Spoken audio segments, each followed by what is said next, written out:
Ito ang DCXL News. 558 kHz. 6 na dekadang maaasahan sa balita at serbisyo publiko. Ang himpilan ng RMN Network sa Mega Manila. Live sa radyo at online. Ito ang RMN DCXL 558 sa Metro Manila. Nagsasahim papawid sa lakas na 40,000 watts at may pahintulot mula sa National Telecommunication Commission.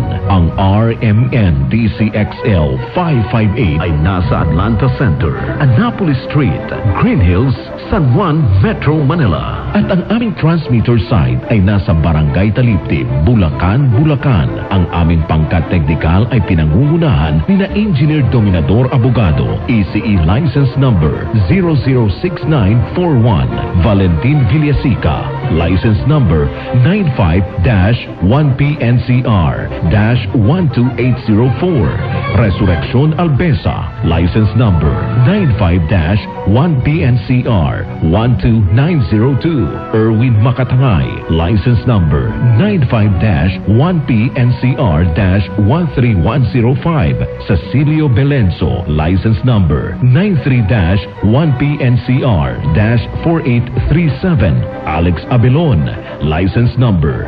94-1P7-11028, Crisostomo Narvaez Jr., License Number 96-1PII-17628. Ang RMN DCXL 558 Manila now signing off. Mga kababayan, ang pambansang awit ng Pilipinas.